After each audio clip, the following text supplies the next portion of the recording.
আসসালামু আলাইকুম এভরিওয়ান, কেমন আছেন সবাই? নিশ্চয়ই ভালো আছেন। এই তো আমি আলহামদুলিল্লাহ ভালো আছি। আর সকলকে রমাদান মোবারক। এই প্রথম আমি রমজানের ব্লগ আপনাদের মাঝে শেয়ার করছি। সেরকম একটা ব্লগ আকারে এখনো শেয়ার করা হয়নি। আসলে এডিটের জন্য ব্লগগুলো শেয়ার করা হয় না। এডিট করতে খুবই আলসেমি লাগে। তাছাড়া মোবাইলের মধ্যে প্রচুর ভিডিও জমে গেছে, যার কারণে ভাবলাম আজকে কিছু ক্লিয়ারও করে ফেলবো আর এডিট করে ফেলবো আর আপনাদের মাঝে শেয়ারও করে ফেলবো। এই তো আমি সকল কিছু গুছিয়ে গাছিয়ে নিয়ে নিয়েছি। ব্লগটা শেয়ার করব আর রান্নাবান্না সকল কিছু করব, যেহেতু আজকে ইফতারের জন্য কিছু গেস্টের দাওয়াত দিয়েছি। সেজন্য একে একে করে সবকিছু ভাজাভুজিগুলো আগে করে নেব। যদিও আমরা জানি যে ভাজাভুজি সারাদিন রোজা থেকে ভাজাভুজি খাওয়াটা ঠিক না, তারপরে কিন্তু আমরা ভাজাভুজিটাই পছন্দ করি। ফার্স্টে আমি ওটা গরুর মাংসের কাবাব ভেজে নিয়েছিলাম। ওটা আলু দিয়ে গরুর মাংসের দিয়ে একটা আলুর চপের মতো বানিয়েছিলাম। ওটা আর একটু সাইজটা বড় ছিল। তারপর এগুলো শুধু সস দিয়ে খাওয়ার জন্য আলাদা আলাদা করেছি, যেহেতু অনেক মানুষ আছে বেশি একটু প্রিপারেশন লাগবে সেজন্য। তারপর একটু কাবাব ভেজে নিলাম। সাম অল্প করেছি।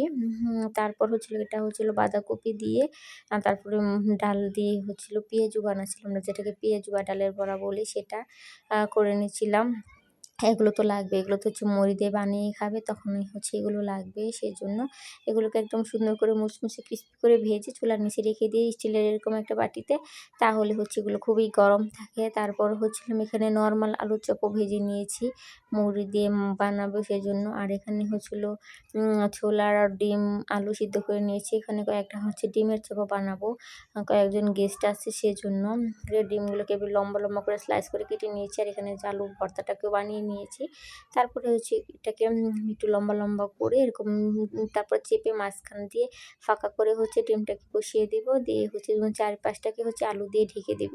আর তারপর এভাবে একদম 2 হাত দিয়ে লেভেল করে দিলাম। লেভেল করে দিয়ে এভাবে কিছু আলু দিয়ে ডিমের চপও বানিয়ে নিলাম। একটু যেহেতু মানুষ আছে সেজন্য একটু অ্যারেঞ্জমেন্ট একটু বেশি করতে হবে সেজন্য। তারপরে এই তো আমার ফাইনালি এই যে আলুর চপ বানানোগুলো, ডিমের চপ বানানোগুলো হয়ে গিয়েছে। তারপর একটু ভেজে নিচ্ছিলাম চপগুলো।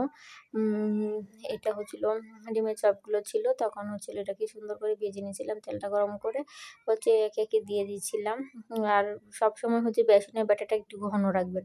ঘন না রাখলে আলু চপটা সুন্দর হয়, আর পাতলা হয়ে গেলে আলু চপটা বেশি সুন্দর হয় না। তারপরে এখানে উল্টে পাল্টে একদম মুচমুচে করে ভেজে নিব চপগুলো। এ তো হয়ে গেছিলো আমার ডিমের চপগুলো, সুন্দর হয়েছে।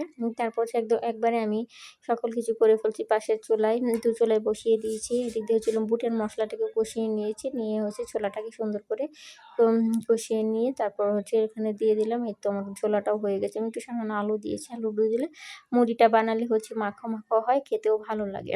আর এই তো আমার ফাইনাল ফ্রুটস কেটে নিয়েছি, দই চিড়া নিয়েছি, শরবত টরবত সকল কিছু এটা আমাদেরটা নিয়ে নিয়েছি। আর রাতের খাবারের জন্য আগের দিনে রান্না করা আমার গরুর মাংস ছিল। তো ভাবলাম যে গরুর মাংস দিয়ে ইয়াটা রান্না করে ফেলি, এই বাঁধাকপি দিয়ে গরুর মাংসটাকে রান্না করে ফেলি, ভাজা ভাজা করে ফেলি, তাহলে এটা আমাদের সন্ধ্যা রাতের খাবারটা হয়ে যাবে।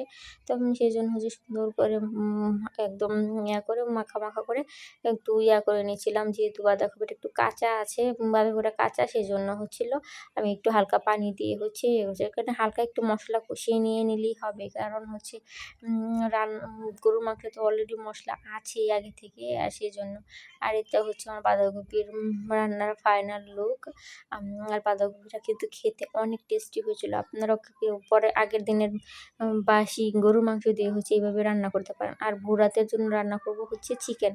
এখানে মশলাটা কষিয়ে নিয়েছিলাম, আর এখানে চিকেন আর আলুটাকে আমি আগে থেকে ভেজে নিয়ে রেখে দিয়েছিলাম। তো এখন লেকে সুন্দর করে কষিয়ে টষিয়ে একদম ভুনা ভুনা রাখবো, কারণ ভোর-রাতে তো এমনি খেতে ইচ্ছে করে না ঘুম থেকে উঠে। তারপরেও এবার এত কিছু হলে তো খাওয়াই হয় না, সেজন্য। আর এই তো আমার আজকের ব্লগ ভিডিওটা কেমন লাগলো অবশ্যই কিন্তু সবাই কমেন্ট করে জানাবেন।